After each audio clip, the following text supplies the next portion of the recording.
And you on the Fox News talking to all the pundits. They all seem to regard you with a, I won't say reverence, but they certainly respect what you have to say. And I wonder if, like me, some of them aren't a bit confused by the fact that you're managing over $7 billion and still talking often about real meaning and biblical principles and old-fashioned type virtues. And it leads me to wonder, how a nice guy like you turned into such a rapacious capitalist. It does seem to me that some people are either confused or modestly respectful of this idea that someone could be a Wall Street guy who seems to not be afraid to talk about the Bible or talk about character or what have you. And it probably seems somewhat freakish to them. It's a rarity. I'll take that as a compliment, but in terms of just kind of how I came to be, the whole thing comes down to my dad. And so I get to give him the credit, not for the capitalist part, other than that he was pretty poor as a Christian intellectual. So I certainly was motivated to not be poor. So I just sort of have applied that to finance and economics and things like this. And that's sort of my story. Well, how does it apply if you look at these things that are fundamental, whether you attribute them to a biblical precept or not? I think everybody agrees that ideas like work, other virtues as well, that they have a universality to them. Mm-hmm. But how are they applicable in the public markets? As you contemplate that too, just give me just a quick background on like what you actually do for money. Yeah. So my story is that I run a private wealth management firm. I was for many years a managing director at Morgan Stanley. So that's more of a household name on Wall Street. Over 15 years at a high level, big firms, and left and started my own firm 10 years ago. And why? Purely for the entrepreneurialism of it. Morgan Stanley was a great firm. They were good to me. I had done very well there. But I was turning 40 and I said, if I'm going to do this for decades to come, then, I want to do it on my own. But it wasn't to go leave and get more money. I wasn't smart enough to know when I did it how opportunistic it proved to be. What I knew was I could hire who I wanted and fire who I wanted and not deal with 61,000 other employees. And I do believe big, large companies like that, to no fault of their own, just the way the world works, have to manage to some degree to lowest common denominator. And it bothered me. It took too long to get things done. And I have a certain contempt for bureaucracy. And I thought, well, me and a few of other people around me, we can do things on our own. Let's go give it a shot. And over the last 10 years, we've grown. I left with 8 people who worked for me at Morgan, all joining me. And now we have 75 people and 9 offices and are managing $7 billion. And pretty much grow at about 30% every single year. Not like 51 year and 10 another, but really stayed consistent, and I wouldn't do anything different. Well, at what point do you look over your shoulder and say, I've become the thing I left? How big do you get before you go, oh, wait? If there's ever a moment where I do not know every single employee's name, look at them, know their name, know their story, that's when we're too big. So is that at 80, 90, 100? I don't know. It's not 300. I can't make it there. So yeah, I don't have any vision to scale this to that large of a sort of institutional bureaucratic entity. I could probably handle a little more than 75. I have a pretty good memory. We just had our team offsite recently. We were out playing games and doing the dinners and events and lip sync contests and all that fun stuff. And I know everybody in the company. What about your clients? And how do you think about the client relationship when you're a part of a big entity versus a smaller one?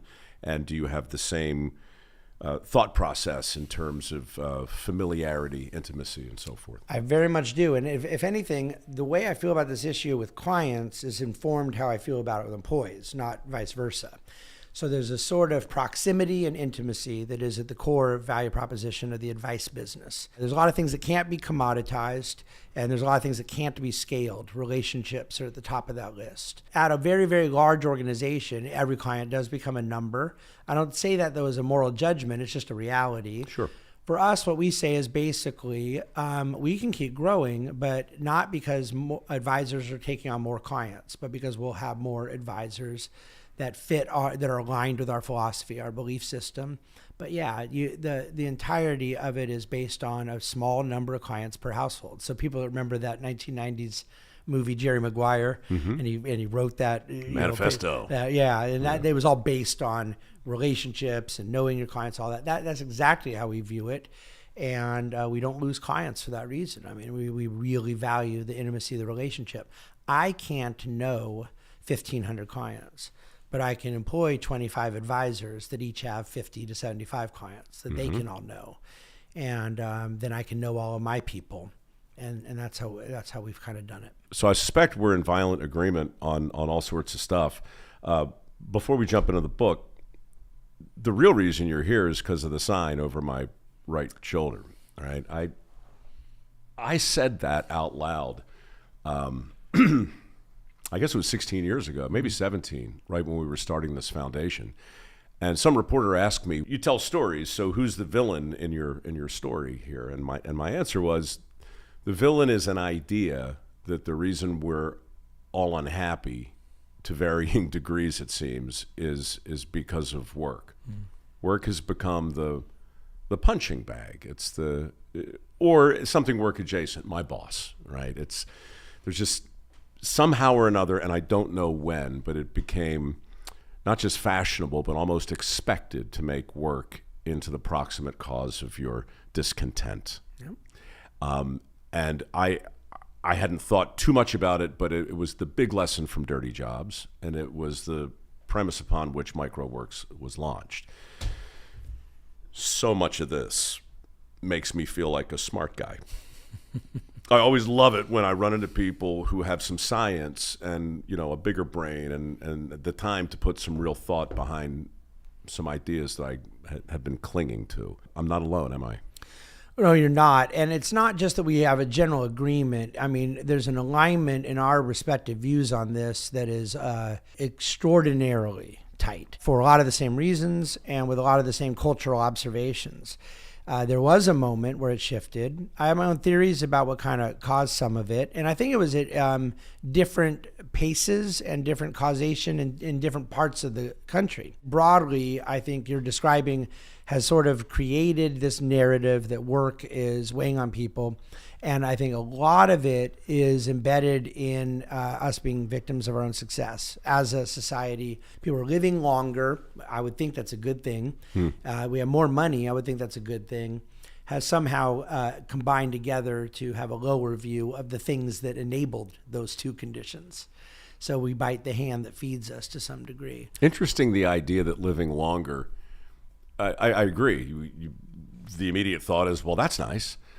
But, it does add incredible pressure. Where our mortality is extended is not just in the right tail, the median level. There were people who were dying at 60 forever that had 10 more productive years intellectually and physically that were not getting it. Now, most, again, at a median level, people are getting that, right, up to the late 70s.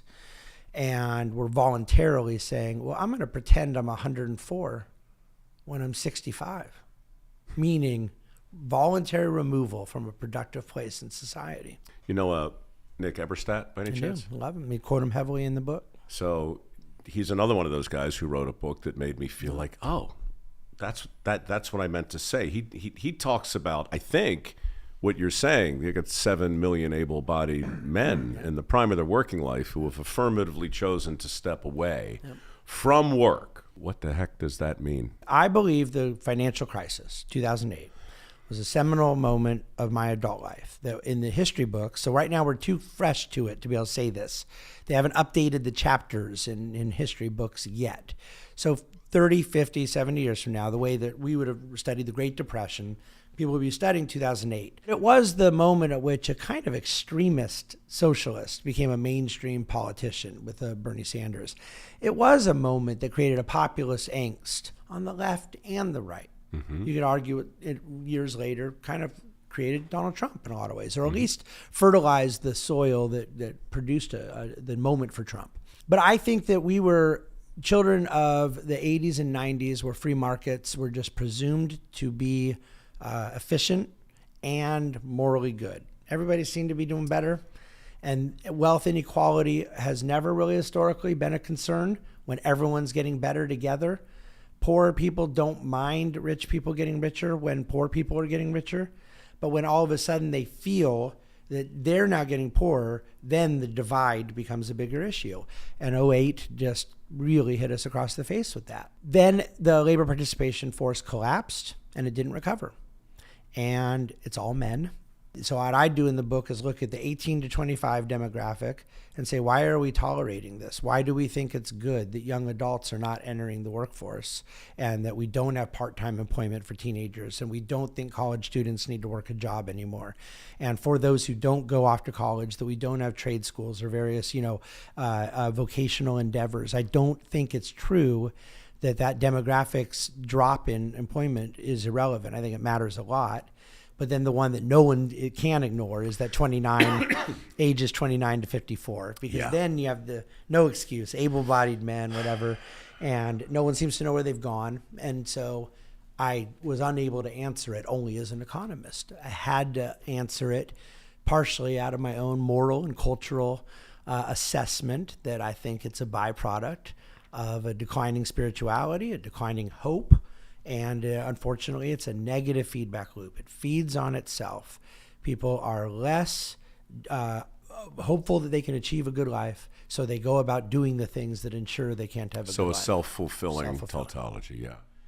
Soon may the noblemen come to bring a bottle for everyone. One day when the waiting is done, we'll take a drink and go. We've gotten it into our heads, understandably, that the purpose of work is to get us in a place where we can enjoy the things that we want to enjoy. Like it's a means to an end. And fundamentally, what you're saying, I think, is that it's the end. Yes. The work is the point. And it doesn't much matter what your business card says. But by all means, evolve, adapt, change things up. But whatever it is you're doing at the moment, that's the point. That's exactly what I'm saying. And I will take the other side to make it even more, not sarcastic, but hard-hitting. I believe the message of the baby boomer generation was work is something you do so you won't have to do it anymore. Yes, that's it. And I believe that's the moment at which the societal view of work changed, but we didn't notice it because here's the compliment to baby boomers. They did work very hard. They produced a lot of goods and services. Gross output in society was extremely positive. So they were working and producing. You didn't have those issues of the 26-year-old living at mom's basement and not wanting to get a job. And you didn't have, 32-year-olds asking their boss if they could go to yoga in the middle of the afternoon. They weren't an entitled generation, but they did enter the workforce with an eye on retirement. And then they ended their time in the workforce with the ability to end their life with a 25-year vacation. Mm-hmm. And then messaged that down to Gen X and especially millennials. And all I think millennials did is run with it. If the purpose of work is to just do the bare minimum so that you can then go do the things you really want to do, and you're not capturing that telos that you're talking about, that purpose, that work is the aim, that I'm not working transactionally, I'm not working instrumentally, that the work itself is the purpose, that I'm producing goods and services that meet the needs of humanity, and I might even be doing the things that achieve my hopes, dreams, and goals in life, my passions, that meet my skills. These are like the textbook things you dream of. And now I can't go be an NBA basketball star, even if I love basketball, because I don't have the skills. But in the workforce, I can find things I love and that I'm good at, more than an MBA career, and bring those things together. In a market economy with a rule of law and a free society, is that work really is a venue to go do great things that are output focused. You're producing goods and services. And I think we spiritually, economically, politically, culturally adopted a view that the essence of life is consumption. And lo and behold, doesn't seem to me to have made a lot of people very happy. Well, it's certainly true that there are more consumers in this country than there are workers. As a head count. Yes. Yes. Because all workers consume, but not all consumers work. Right. And so, that fundamental distinction, I think, is one of the early ways where you start to take up sides, and people start to say, well, which are you? Are you contributing or are you not? And then their back goes up because, well, wait a minute. What do you mean am I contributing? You want me to stand there in the same spot and make little rocks out of big rocks so I can pay some blah, blah, blah. And then all of a sudden we're up to our neck in a polemic and we can't get out of it.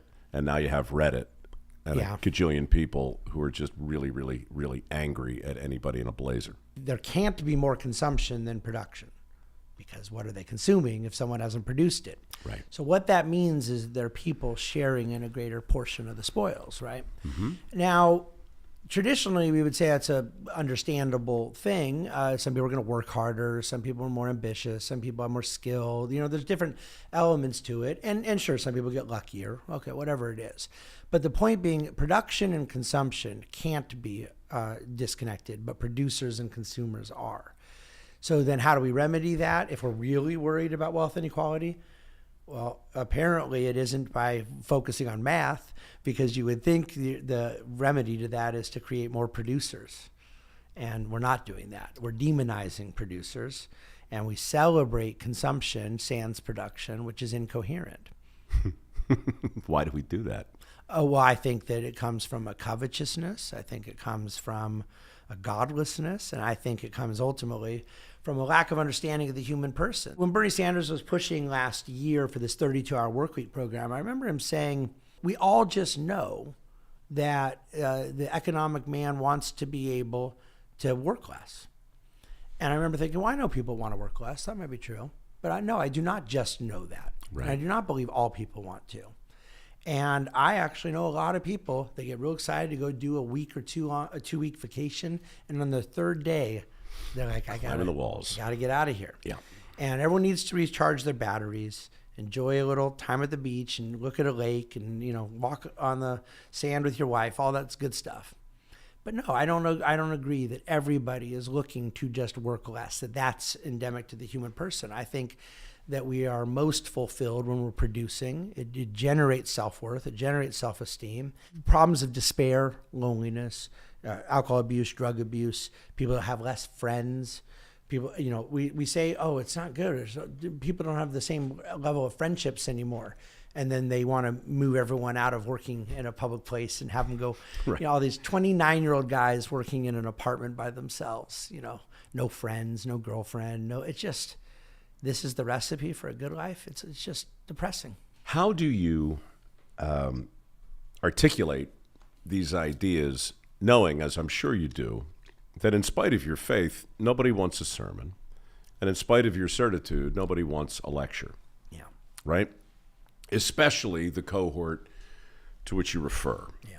They're sitting home, and maybe they've taken a break from scrolling left or right or whatever, and they've flicked around and they found this, and they're listening to, what are they going to hear from the likes of you and me that would challenge the idea that all they're doing by showing up at their dead-end job is perpetuating this whole enrichment that they're so opposed to anyway on behalf of the upper classes or whatever it is? How do you persuade? I try not to be preachy, but if someone says, hey, you have a Bible verse in here, or you're giving a faith-based exhortation, I'll live with it.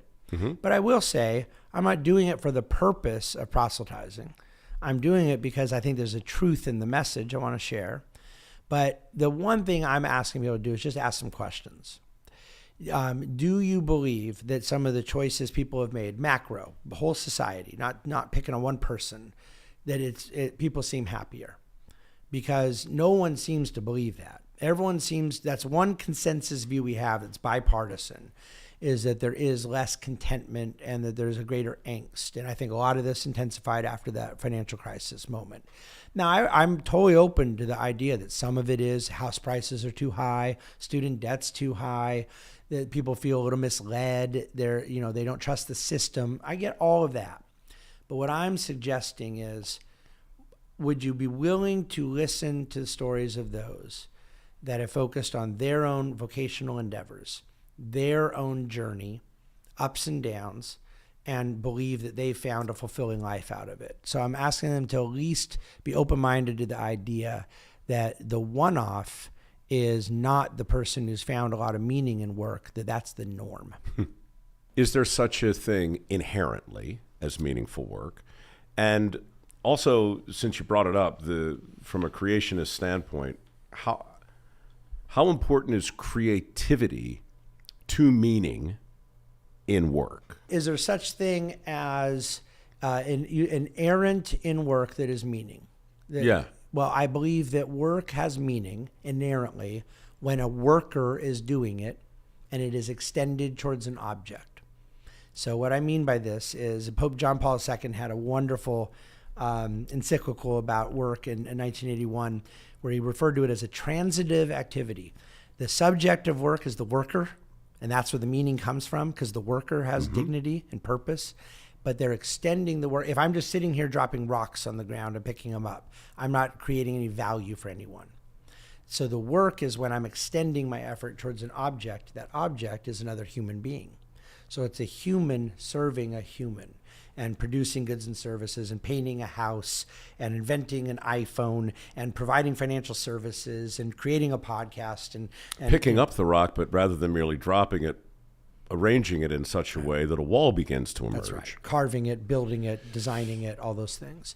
And so where the inherent meaning comes in is that work is a transitive activity where one person is meeting the needs of others. So does the worker have to acknowledge the meaning he or she feels from doing the work in order for the underlying job to be inherently meaningful? They do not, but it sure does help. I do not think about every breath I take every day. But when I think about oxygen, I'm even more appreciative of the life I live. Yeah, and when I can't breathe, I sure do remember all that's those right. swell times when I could. That's right. Yeah, nobody appreciates work more than an unemployed person. If someone says, I want to add to the creativity of the process, but I'm just in the assembly line and I'm not really doing anything creative. I'm providing a service, but it's not creative. But if they perform at a high level in the assembly line, do they at some point get invited in to the discussions on how to improve the process, more innovation, more creativity? Is it, in other words, a situation that is somewhat eschatological, like at a point in time, you're paying dues so you have more creative input later? That's a possibility. The ability to do creative work is often a byproduct of you have the ability to leave one job for another. But of course, there's a process, dues paying, earning that credibility and so forth. But to your point about being made in the imago Dei, image of God, I use 3 words throughout the book all the time. God was a producer, God was an innovator, and God was a creator. And all 3 of those things he invited us into.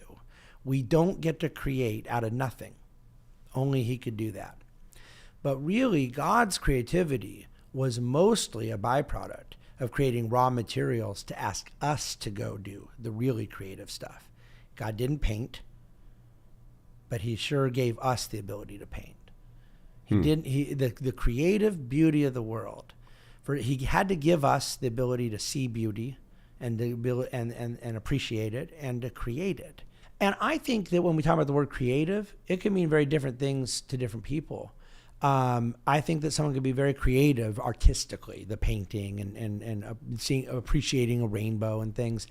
And then there's a lot of creativity in the way someone structures a business, a lot of creativity in the way someone, creates a business strategy or does a financial structure. When I talk about capital markets, artist types are going to be bored out of their mind hearing me talk about it, but that doesn't mean it's not creative. Right. It may not be aesthetic, but it is creative. Was it J.P. Morgan you were with?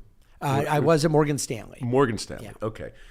So did they lose you because they failed to create an environment that allowed you to check the boxes, or was it all of a piece? And was it just sort of a design? And I don't mean to juxtapose predestination with free agentry and so forth, but did you leave them? Did they blow it?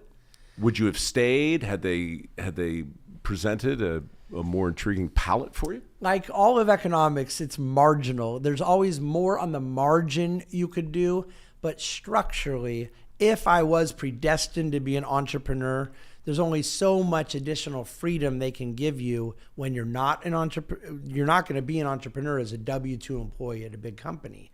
And so I don't think they did anything wrong per se. It's just that the model was wrong for me. I didn't need someone else buying the furniture. I didn't need an HR department. I wanted to run my own deal. But my point is, it's incumbent then upon the entrepreneur to leave. And these big companies are not evolving the way they evolve in order to encourage entrepreneurship. Otherwise, everybody would leave and become entrepreneurs. And then that would be sort of self-defeating in a weird way. So they didn't want to lose you. You have an enormous brain. People like you. You're on TV all the time, right? I mean, so that was a loss when you left, and you probably took some clients and maybe some fellow employees, and now you're running $7 billion that they're not. Yeah. It's a big loss to them, and there's plenty of other corner office guys like me that have done it, and it isn't just in financial services. People lose employee talent to go an entrepreneurial route all the time. I would argue in the society case, that's a net gain.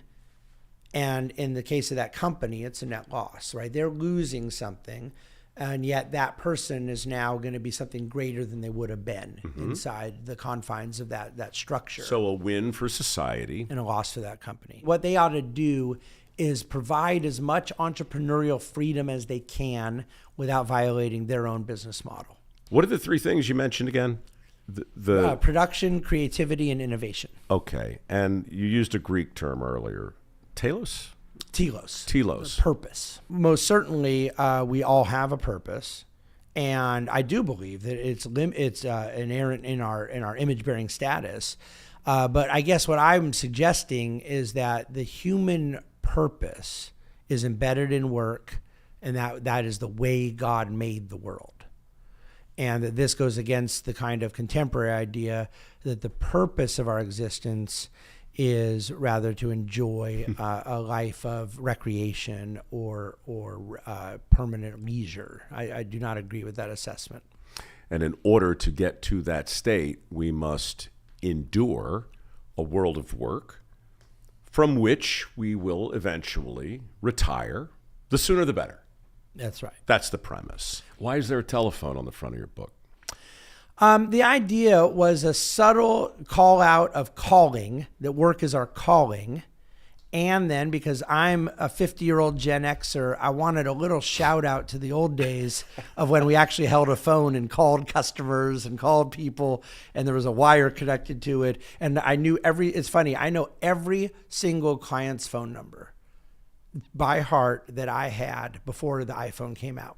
How many clients did you have? Oh, it was 100. I still know. That's impressive. Like if you said 6, I have a crazy memory, but I used to dial their number. Sure. And now I don't know anybody's phone number because I've never dialed it once. You hit their Siri call. Yeah. And so I just thought it was sort of an old school call out, but then the little artistic deal. My wife was the designer, by the way. It was meant to be a work is our calling. That was the idea. Please tell me about the chapter entitled The Movie Usher. Each chapter of the book is start off with a job that I worked throughout my journey, and it was the movie usher job was one of my favorite ones I ever had. It paid $4.25 an hour, so you were doing much better in telemarketing than I was doing sweeping up popcorn. But people dropped cash on the floor a lot, so you could supplement income with folks that were leaving behind. They dropped a lot of things on the floor. Well, many things. There were some things that were you earned your paycheck, yes, that you can't pick up with a broom. But no, the intent of that was to just sort of show that there's a lot of people on Wall Street that are making the kind of money I make and have had a rewarding career in a white collar role, corner office, New York, all that stuff. And their first job was working in an office on 6th Avenue and what have you. My journey's been different, and it's something I was very sensitive to write in the book, that if I were somebody feeling that dead-end job, that cog in the machine thing, and I was reading this book and saying, the socioeconomic strata this guy's in is not something I can relate to. I don't want to hear what he has to say. I get it. There's not much I can do about it, but I did want them to know. I started off handing out fruit shake samplers at the mall, and then being an usher, and then working at Sizzler, and then working at Togo's, and my dad dying when I was 20, never going to college, and just working my tail off. You never went to college? Never been in a college classroom. You're running $7 billion. Yes, sir. It was the worst thing that ever happened, but it became the best thing because of work. And that was having to be a 20-year-old orphan So with no money. character. And purpose. Because I think that you lose your best friend, you lose your sort of vision of where you're going to go in your life. At that age, it's vulnerable. You can get some bad habits, do bad things, make bad decisions. Your dad was your best friend? Oh, absolutely. Tell me about him. Well, my mom was already gone. And so I go through high school, with my dad and I. He was a single parent at that point. He was brilliant. He was extremely attentive father. He died at 47. It's funny. When I had my 30th birthday party, my wife was pregnant with our firstborn and we didn't know she was. I was at my dad's 30th birthday party walking around talking to people, And so he had us younger and so forth. And so by the time he was in his 40s, I was a teenager. I had spent a couple hours a day, almost every day of my life, talking to him about God, about life, about girls, about sports, about the Beatles. Then I became a huge U2 fan, and we had to fight all the time about who was better, U2 or the Beatles. And we loved Chinese food and everything, and then and all the hopes and dreams of what I wanted to do in my life. And then he was gone. And so I've always said, when people ask what my journey was into life and they want to do the things I did to get here, I always say, I don't take from the fact that I've had a great life and I'm really blessed where I am right now, but I don't wish that journey on anyone. I mean, it was not the way you would necessarily want to go about it. Right. But it was pure survival, to have to just work real hard to make it. It didn't have money, didn't have parents, didn't have structure. But then the thing I write about in the work at a very personal and biographical level is I quickly realized that work was therapeutic and that was a good thing. So when people say this term workaholism is a pejorative, like you're avoiding things in life with work, and I say, yeah, that sounds right. I recommend more people do it. Treat your trauma with work. It's not all that bad. It's better than what most people are treating their trauma with. And so my experience was that out of the trauma of losing dad, that work became something that God used to really give me purpose, and it was therapeutic. Was finance even on the wheel of possibilities at that point? Well, before he died, I went on Halloween. It's up on our company website. Picture of me dressed as Alex P. Keaton for Halloween when I was 8 years old, with the briefcase and the sweater vest with the tie. And I didn't know what Wall Street was. I just knew I wanted to do that when I was a little kid. It just sounded like I could be intellectual and successful. And so I just began working. And when the doors opened for me to go get into a training program at a Wall Street firm, by that point, I was 27 then. I had a self-confidence that was totally, completely unwarranted, but I had earned it. I had just convinced myself I could do whatever I needed to. And I was comfortable talking to adults. Yeah. And that's what you need to be able to do. So I could go interview and say, I want to be a financial advisor at Payne Webber, and they took me seriously. And the CEO of Payne Webber at the time, a guy named Joe Grano, never went to college. So they did not have a policy that they required a college degree. Do you think somehow today that the college path has become antithetical to a lot of the precepts that you're writing about here? Yes. How did that happen? The colleges stopped being a place to teach people how to live well, and became sources of indoctrination. And then ultimately, if people are just being very realistic and honest, they're a place for people to go party. With the student loan programs, it became something where they took literally everybody ought to go, and anything that is for everyone is no longer as special as it was supposed to previously be. Right. But then what they did by subsidizing is they gave free rein to college administrators to charge whatever the hell they wanted. Do you think business perpetuated it, enabled it? I do, but out of laziness, because it became a filtering mechanism. If Morgan Stanley needs to hire 6 new investment bankers and they get 2,000 applicants, they can either hire someone to go through and really filter and do due diligence on 2,000 people, 1,994 of which are not going to get hired, or they can just say, throw out all the piles that don't say Harvard, Columbia, Wharton, which Yeah. is basically what they do. They just use it as a filtering mechanism. So it's lazy. How do you filter? Who are you looking for? We want PSDs. Hmm. It's in most important degree anyone can have. Tell me. Poor, smart, and desperate.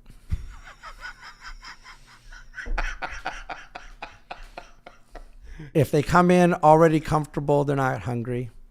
They don't mind if a client loses. They can treat a client badly because if they lose a client, they don't care. You want people who have skin in the game. And, you know, the poor part, you don't want to stay poor, but you want people to appreciate a dollar, appreciate ambition and aspiration. They got to be smart. You need to have aptitude. But then desperate, like it's part of the human condition.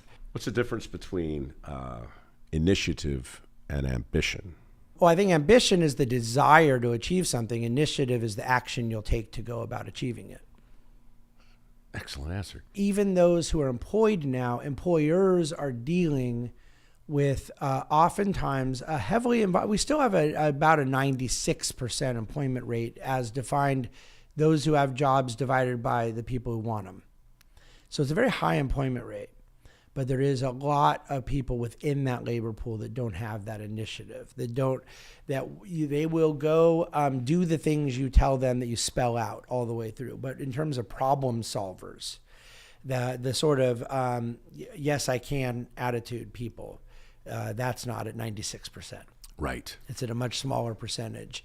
And that's interesting when people talk about the impact AI will have on the workforce. And I'm a huge contrarian on this subject. I simply do not accept the idea that AI is going to wreak havoc on humanity and our ability to employ people.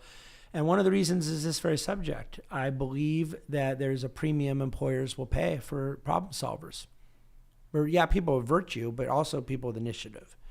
And that ability, there's a personality type. You hire two capable people, but one of them needs you to spell out what to do, and they need to ask 18 questions along their way to doing it. And then there's someone who just says, I might even make a mistake, but I'm going to run with this. That's what people want. No computer. You're not going to get that. Never going to get that from a robot. Never going to happen. If I'm on a mission to reinvigorate the trades, you seem to be on a mission to reinvigorate work ethic and initiative. And I mean, these are one and the same causes. How do we do it tangibly? Well, I would argue that a lot of the stuff I'm doing, the focus of my book doesn't get into we need more people in the trades, and it doesn't get into we need more people on Wall Street. It gets into we need more people to love work. But I would argue that what you're working towards so tirelessly and successfully in reinvigorating the trades, it does require a point of view that we first have to appreciate work itself as a source of dignity and value and purpose. I spoke at a place called The Grove years ago in the woods with a lot of very, very powerful, famous men in attendance. And I'll never forget the most unforgettable part of the whole thing. It was the fact that they stuck around to tell me about their first job. Usher in a theater, telemarketer, landscaping. It did down the list. And these are governors, these are captains of industry, real industrialists, many of whom were in their 80s. And they all just wanted a moment to tell me about the time that you just described before they made it on Broadway, and how those moments loomed ever larger in their lives with every passing day. And that's what makes me think you're right. The very first speaking event I did for the book when it came out was a National Review event in New York City. And Andy Puzder, who had been the CEO at Carl's Jr. and was Trump's nominee for labor secretary. There was a Treasury Department economist. And anyways, there were three muckety-mucks on stage that were accomplished, educated, successful, wealthy. All three, their first job was an ice cream shop in high school. And I remember thinking this sounds like a pretty good way to start things off then. I mean, that's if it's 1 out of 3, that's one thing, but 3 out of 3 of these luminaries, and they were at Baskin Robbins, but it was the same thing. Chuck, do you remember what your paycheck was at United Artists? I think mine was $2.70. It was minimum wage in 1980. Before it was telemarketing, we were ushers too. And this is another thing about jobs. It's just this idea that were you really a movie usher, or were you an ambassador for whatever that brand was? Who were you working for? It was Edwards. It Edwards. was big down in Orange Big, County. Yeah. big. So you probably had a blazer. You probably had Oh, the yeah. Edwards logo on it. Oh yeah. So you're an emissary, you know. For us, it was United Artists. And then when you weren't an usher, maybe you were a cashier, or maybe you're working concessions, or maybe you got called up to the big show and learned how to run the projectors, you know. And like all of these other attachments, right? This whole way leads on to way thing. It's so important, and it's so connected. And I think it's another reason why work gets a bad rap is that we might just go, oh, telemarketer, oh, usher, oh, welder, steam fitter. It's like that's not how it works at all, is it? It's all just part of a quilt. Part of an overall ecosystem, and a market economy does a terrible job at promoting itself. But what you're describing is the sort of invisible hand idea, bunch of things working together to make social cooperation possible, to make a prosperous life possible. And yet we can just focus on one element of it and think it's a dead end, but not see the whole kilt. And when you look at it in that bigger picture, at a job, you generally get a chance to see. It's funny, I never did do the projector, but I remember getting to go upstairs and see the guys. And what we knew is they were union and they made more. And it's funny is I remember thinking like, that guy is just a stud. Yeah. You know, like I'm sure he made something 7-8 times what we did. And he was older and they had good looking girls around and stuff. And you were just like, this is incredible. But it was like a whole different, like, side of the business, and then there's the concessions and different things, but you got a chance to see a whole kind of microcosm of human activity in the marketplace. With time, maybe full-time work in the meaning of life will be right on top of Econ 101. We'll see. It's important, and I so appreciate the fact that you wrote it and squeezed me in between all your many appearances over there on Fox Business. I really appreciate you having me. I love the conversation. Where do people go to get it? Is it the obvious stuff? Yeah, obviously Amazon and all that, but we have a website for the book, fulltimebook.com, fulltimebook.com. It's got video clips and articles and reviews and things, and then they can click through to Amazon or Barnes & Noble there. Fantastic. Fulltimebook.com. Pick up a copy. It's awesome. It's so